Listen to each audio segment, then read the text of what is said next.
É, a minha querida amiga doutora Emília Corrêa, seja bem-vinda. Boa tarde, querida. Pique desse rapaz. Conta aí pro pessoal como é que é essa loucura é no estúdio. É uma loucura ele aqui no estúdio. Energia maravilhosa, graças a Deus, doutora, graças verdade, a Deus. Verdade. Eu digo assim, a gente fica equilibrando o prato. Sabe aquele cara do circo? O tempo todo, assim, é uma loucura não é fácil, total. não, só vendo, viu? Energia, graças a Deus, pessoal maravilhoso que trabalha conosco. Primeira pergunta, doutora, minha querida amiga, doutora Emília. Rosália Santos Pirambu. Ganhamos uma causa na justiça, mas entrou em precatório e já vai fazer 10 anos o dia em que eu coloquei. A gente liga para o advogado, ele não responde. Gostaria de saber quanto tempo leva para receber um precatório. Olha, Rosália, essa pergunta, sabe, Rosália, Serginho, vocês que estão nos acompanhando aí, é muito importante. É uma tristeza para começar, porque esses precatórios, eles atrasam por demais, ultrapassam o que diz as regras. As regras dizem o seguinte, olha, que quando você emite o precatório, deve pagar até o final, pelo menos, do ano seguinte. Só que não funciona assim. Vai estar tudo muito atrasado, então, salvo engano, o ano que estão pagando ainda é 2012, 2011. Quer dizer, imagine você entrar numa fila como essa. Não tem muito o que fazer, mas em algumas situações, aí fica a dificuldade de contato com o advogado. Em algumas situações, quem sabe, o advogado pode até protocolar uma medida, mas nesse sentido, precatório é aquilo, vai pagar, devo, não nego, pagarei quando a lista ou a fila avançar. É muito triste isso. Tem gente, Serginho, que nesses casos nem recebem. Quem vai receber é a família, porque às vezes a pessoa até já partiu, já faleceu. Precisava acelerar de tanta isso, demora, precisava acelerar, fazer uma força-tarefa aí, prever no orçamento para que pudesse se igualar isso, para poder atualizar. É muito triste. E o tamanho da frustração da pessoa muito também. Grande, porque sabe que tem dinheiro para receber e não recebe. Não recebe. Que coisa, né? Vamos para a segunda, doutora Carlos Alves, Nossa Senhora do Socorro. Gostaria de saber se o marido da minha mãe tem o direito de vender os bens sem assinatura dos filhos. E se os filhos têm o direito de receber a parte da mãe, entendeu? Olha, entendi, Carlos. Agora veja, nesse sentido aí, tem que ver primeiro qual é o regime de casamento da mãe casada, né, com ele. E, logicamente, direito de filhos é só quando tem a herança. Em caso de separação, em caso de divisão de bens, só vai ter direito o casal. E observando o regime do casamento. Se for regime de comunhão... Porque é seu direito, doutora Emília Corrêa conosco, porque sextou, doutora. Sextou. Que tá no treino lá, hein, doutora? Te vejo lá no treino com a personal, hein? Olha. Uliane.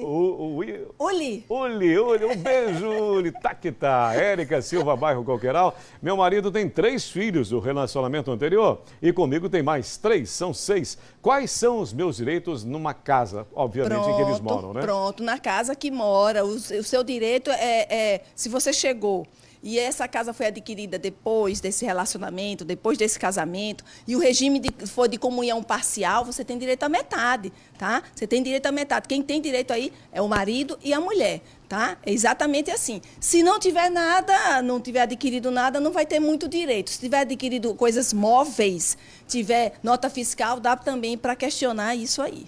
Maravilha, doutora. A próxima pergunta, por gentileza, gente, é da Rosângela Gomes, bairro Jardim Centenário. A minha irmã já deu entrada na aposentadoria, mas ainda não conseguiu o benefício. Ela tem problema de saúde. O que podemos fazer para agilizar esse processo, doutora Emília? Olha, Rosângela, esses processos e esses requerimentos, né, essas solicitações no INSS, demora pelo menos para você ter um resultado uns 60 dias, tá? Se tiver, além disso, se não já tiver judicializado, você pode judicializar, mas não tem muito o que fazer também não. Demora, é bom entrar em contato sempre com a ouvidoria do INSS e se você perceber que a coisa está desse jeito, procura a Defensoria Pública da União, Defensoria Pública Federal, que é quem tem competência para agilizar, até mesmo administrativamente, sem precisar entrar com ação, tá bom? Eu queria mandar um beijo para uma gata. Ai, mande. Catarina. Catarina. Ela é uma gatinha. É, uma gatinha de verdade. É a gatinha que dá um beijo no focinho dela, assim. Diz que dá uma sorte. Eu gosto muito de ver gatinho dar beijinho no focinho. Oh, meu Deus, ela é muito linda. 3 beijinhos no focinho, assim. Tô imaginando ela lá, ó, recebendo. É uma delícia. Dá uma sorte. Vou fazer isso, então. Encosto sofredor, essas coisas todas. É uma loucura. Faz um bem tremendo. Tempo para recado. Filha, se eu te contar da minha história, você nem acredita. Meu Deus do céu. Olha, não faz ideia. Eita, eu vou te contar aos poucos. Vai me acompanhando. Aos pouquinhos, Eu vou te contando aos poucos, para você não se traumatizar. Ana Pereira Capela. Ana, uma mãe tem uma filha. Ela é especial e a criança já está aposentada. Essa mulher deixa a menina em casa com um filho que é menor de idade. Ela não paga aluguel, tem a aposentadoria dessa menina especial, recebe pensão alimentícia e ainda está trabalhando. Gostaria de saber se ela pode trabalhar e deixar os meninos em casa sozinhos. Entendeu o drama? Entendi, não pode não, não pode não. Ela tem uma situação de responsabilidade muito grande em relação a essas crianças. E não pode deixar, mãe, preste atenção, não pode deixar muitas vezes o seu filho. Eu sei da necessidade de sair para trabalhar, deixar seu filho e uma outra criança tomando conta de uma outra criança. Isso pode ser considerado abandono de incapaz. Tem que ter muito cuidado com isso e não pode de jeito nenhum. Isso aí deve ser denunciado para que esse benefício dessa criança seja repassado de repente para outra pessoa administrar e cuidar dessa criança. E inclusive que sirva de exemplo para qualquer outra pessoa que esteja. Isso é sempre bom, doutora, porque sempre há encaixes relacionados a essas questões. A próxima, finalizando com o Pedro de Araújo Estância. O dever de pagar a pensão alimentícia, doutora, para filho, encerra somente com decisão judicial?